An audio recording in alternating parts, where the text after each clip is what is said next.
أعوذ بالله من الشيطان الرجيم. بسم الله الرحمن الرحيم.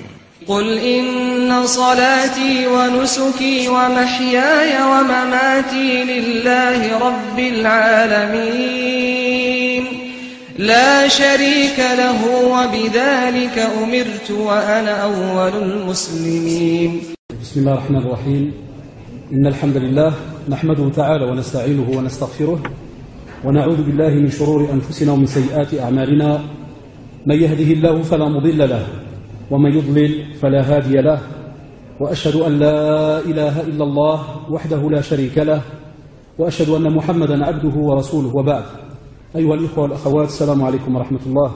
Le prophète sallallahu alayhi wa sallam un jour donc va rappeler à ses compagnons ridwanullah alayhim, et va nous rappeler à nous aussi que l'islam a été donc bâti sur cinq piliers.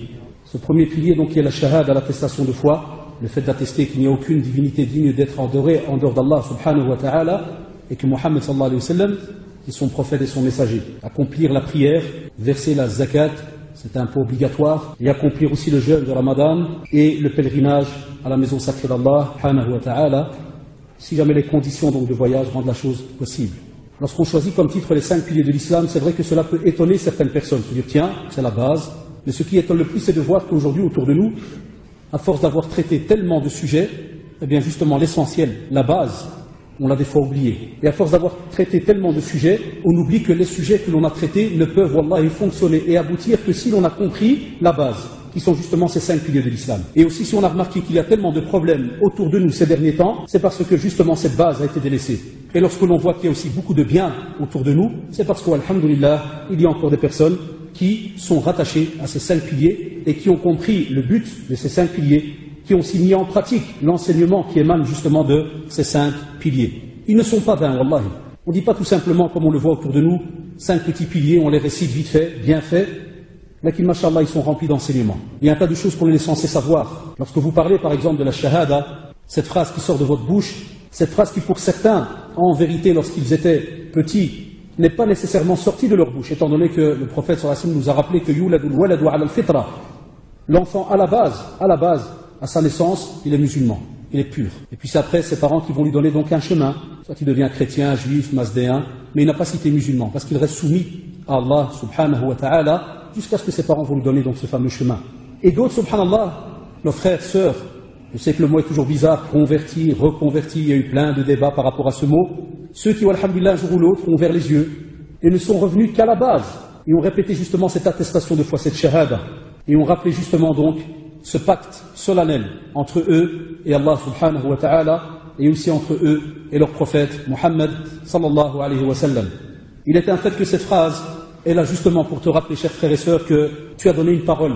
Ou bien si jamais tu veux revenir vers Allah subhanahu wa ta'ala, tu dois d'abord comprendre cette parole. Quel est le sens de cette parole? Il y a des obligations derrière cette parole, des devoirs. Est-ce que tu vas tout simplement répéter cette phrase et puis voilà, on est musulman, ça s'arrête là? Ou bien pour celui qui est musulman de souche, il est arrivé à un certain âge, on lui a fait apprendre la prière et puis il a commencé à la répéter parce qu'il y avait l'adhan, parce qu'il y avait l'iqama, parce qu'il y avait le tashahhud. Alors il a commencé à répéter cette phrase sans qu'on lui explique. Et on le remarque dans notre communauté. Demandez à beaucoup de jeunes, quand vous leur dites explique-moi la shahada, qu'est-ce que la shahada? Il n'y a qu'un seul Dieu, qui est Allah, c'est déjà bien, alhamdulillah subhanahu wa ta'ala. Puis il faut suivre le prophète Muhammad sallallahu alayhi wa sallam. Et quoi d'autre? Non, voilà, c'est déjà bien. Mais il y a quelque chose derrière. Il y a des choses qui annulent cette attestation de foi. Il y a des devoirs, il y a même des conditions. Eh bien on remarque qu'il y a un manque. Et on voudrait aussi que ceux qui reviennent, alhamdulillah, à la religion, soient au courant du sens de cette shahada. Elle a un sens. Et c'est pour ça que souvent, certains de nos amis convertis, ceux qui nous ont rendu visite souvent au bureau, et qui viennent et nous disent voilà, je veux rentrer dans l'islam, puis on lui dit mais attends, on doit discuter par rapport aux 5 piliers de l'islam. Oui, mais je les connais. Oui, mais attends, est-ce que tu es au courant? Quel poids ils ont? En quoi ça t'engage? Et puis quand vous commencez à leur expliquer certaines choses, ils sont étonnés, subhanallah. Ils vous disent Allahu Akbar, il y a tout ça derrière, et na'am, il y a des choses derrière toutes ces pratiques. Ce n'est pas des simples répétitions.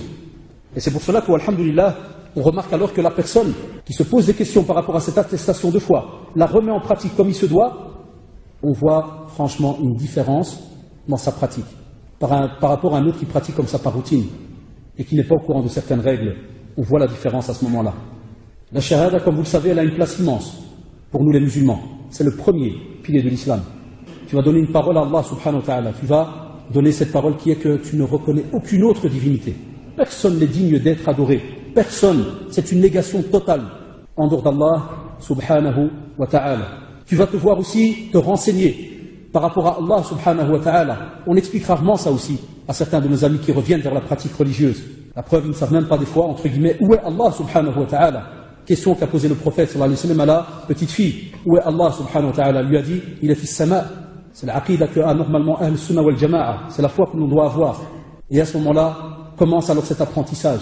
On parle d'attributs, de noms que l'on donne à Allah subhanahu wa ta'ala. Et on voit de nouveau un petit problème qui s'annonce. On a des fois des personnes qui ont des problèmes durant leur vie par rapport aux biens. Manque de biens, examiner dans ses biens, pas de travail. Et puis alors il se fâche. Et des fois la preuve qu'il ne connaît pas ce Seigneur subhanahu wa ta'ala, il pose des questions au Seigneur. Et pourquoi pas moi? Alors que s'il avait étudié les noms d'Allah subhanahu wa ta'ala, il aurait su que Ar-Razzaq, celui qui te pourvoit en bien, c'est qui? C'est Allah subhanahu wa ta'ala. Celui qui donne, c'est qui? C'est Allah subhanahu wa ta'ala. Et celui qui reprend, c'est qui? C'est Allah subhanahu wa ta'ala. Parce que celui qui t'a donné quelque chose, elle lui appartient. Donc si jamais il veut la reprendre, tu trouveras tout à fait normal qu'elle est à lui, sur terre. Mais subhanallah, lorsqu'on parle de la vie, lorsqu'on parle des fois de certaines choses que tu ne palpes pas, tu n'as pas entre les mains. Le destin, tu ne l'as pas entre les mains. Donc quand quelque chose te touche et que tu as donné ta parole à ce Seigneur en disant c'est lui qui est à la base de tout, alors subhanallah, comment peux-tu alors à ce moment-là lui reposer des questions en disant pourquoi moi et pas un autre? C'est parce qu'effectivement, il y a une méconnaissance de ce Seigneur subhanahu wa ta'ala. Sachez aussi que c'est une parole, wallahi, majestueuse. Tu as un mérite immense quand tu la répètes. Et Allah ne pas spécialement la répéter lorsque tu pries, lorsque tu fais l'adhan, mais essaye de la répéter des fois lorsque tu marches, avant de dormir, lorsque tu repenses à Allah subhanahu wa ta'ala. Répète ce pacte. Et c'est important de le rappeler souvent. Parce que lorsque tu dis ashhadu et que tu attestes, tu donnes ta parole. Donc tu ne peux pas à ce moment-là te retrouver dans une situation ou une position où Allah subhanahu wa ta'ala te verrait dans une contradiction totale. C'est illogique. Impossible. C'est comme si tu dis à quelqu'un, wallahi, si tu dis à quelqu'un je serai présent et tu ne viens pas, est-ce que tu crois qu'il va l'accepter facilement? Tu dois vraiment lui donner de très très bonnes excuses. Mais avec ashhadu an la ilaha illallah, tu ne peux pas être absent. N'importe comment. Impossible. Parce que c'est elle qui va enclencher tous les autres piliers. Sans cette attestation de foi, tu ne pourras rien commencer en tant que musulman. C'est ce qui va te donner cet attribut. Ou sinon impossible. Tu ne pourras pas commencer ta vie de musulman. Tu ne pourras pas goûter à ce plaisir d'être musulman. Tu ne pourras pas goûter au plaisir d'adorer Allah subhanahu wa ta'ala. Et de quelle manière, comme on va donc le voir. Ibn Abbas radiallahu anhu et bien d'autres ont dit, la meilleure des paroles est La ilaha illallah. C'est la meilleure des paroles. Et nous aujourd'hui on l'a délaissé. On a encore des gens qui polémiquent sur la musique. On a encore des gens qui polémiquent sur la médisance. Oui, mais je n'ai donné que quelques détails. Oui, mais ceci, oui, mais cela. Non, ya Akhil Karim. Non, chère sœur. Fasse que ta bouche soit rattachée toujours à la ilaha illallah. Répète-le aussi souvent. Parce qu'il y a une chose qui ne va jamais vous prévenir, c'est la mort. Malak al-Maut, l'ange de la mort, peut wallahi passer à côté de toi, et passer au-dessus de toi, et aller chez ton voisin. Et le lendemain, revenir chez qui? Chez toi. Fasse alors en sorte qu'à ce moment-là, il retrouve ta langue, ta bouche, en train de répéter la ilaha illallah. Donc c'est un mot, comme vous le voyez, qui n'est pas facile. C'est une phrase plutôt qui n'est pas facile, qui ne se répète pas aussi facilement, parce qu'il doit, et elle doit être rattachée à ce cœur, à cette âme. Donc il y a tout un travail qui est fait par rapport à cela. Et beaucoup de personnes croient que parce qu'elle sort de la bouche, elle est sortie facilement. Non, la preuve, si elle n'est pas travaillée comme il se doit, au moment de la mort, est-ce que vous pensez que la personne qui est en train d'agoniser va pouvoir répéter la shahada aussi facilement? Là, abadan. Wallahi, ma, il sait la répéter. Donc ce n'est pas une phrase qui se répète facilement. Et on l'a remarqué quand on assistait à l'agonie de certains frères, que lorsque tu lui dis, à côté de lui, parce que tu ne peux pas le pousser à dire ashhadu an la ilaha illallah, mais lorsque tu la répètes à côté de lui, et tu lui dis ashhadu an la ilaha illallah, wa anna Muhammadan Rasulullah, ashhadu an la ilaha, il est là, il bégaye. Il y en a d'autres, comme j'ai dit à des frères tout à l'heure, ils chantent. Wallahi, il y en a à certains moments, ils chantent, au moment de l'agonie, parce qu'il revient aux actes les plus aimés qu'il avait sur terre.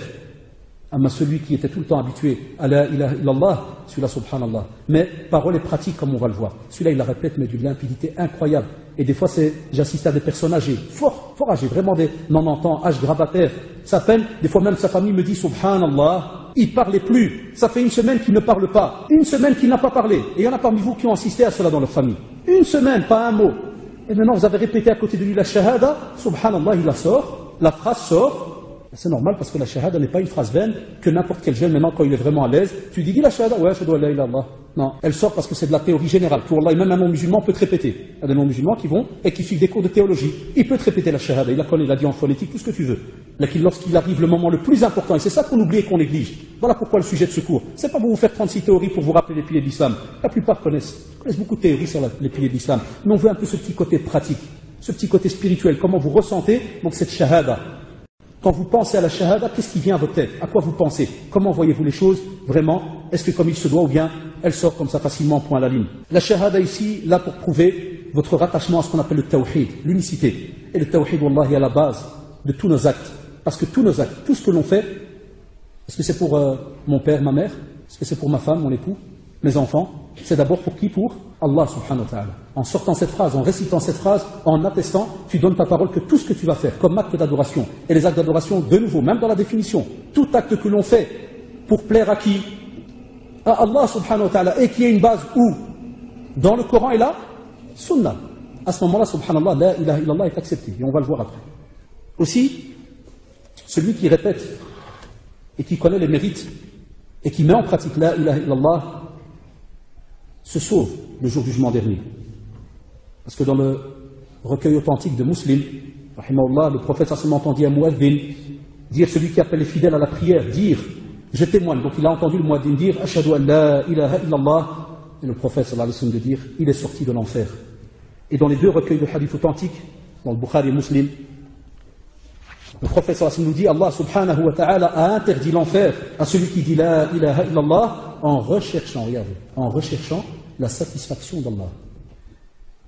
On va voir après une petite polémique chez les plus radins et les plus philosophes parmi nous, ceux qui ne mettent aucun pilier de l'islam en pratique et puis qui te disent oui, mais le prophète sallallahu alayhi wa sallam, comme tu l'as dit cher frère, celui qui dit la ilaha illallah dakhala al-jannah, la tradition qui dit celui qui dit la ilaha illallah entre au paradis. Et tu lui dis, est-ce que tu pries? Non. Est-ce que tu fais ceci? Non. Est-ce qu'il y a que des non? Non, non, non. Paradis? Oui. Qui te l'a dit? Dans quel fahama? Tu te drogues à quoi? Aussi là, il faut aller plus loin avec lui dans le côté tout ce qui est médical, psychologique et autres. Parce que vous allez voir qu'il y a quelque chose d'illogique, subhanallah. Comment rechercher la satisfaction d'Allah en ne pratiquant rien du tout, en ne mettant pas en pratique la ilaha illallah? Et tu me dis, je vais avoir le paradis? De quelle manière? Comment? Donc ces traditions, attention, c'est ce qu'on veut rappeler à nos jeunes. Il ne suffit pas de dire, oui, j'ai dit la ilaha illallah, donc je rentre au paradis. Abadan, wallahi. Il y a d'abord une pratique. Il y a quelque chose à mettre en pratique derrière. Et là, les savants, machallah, ils en ont parlé en long et en large.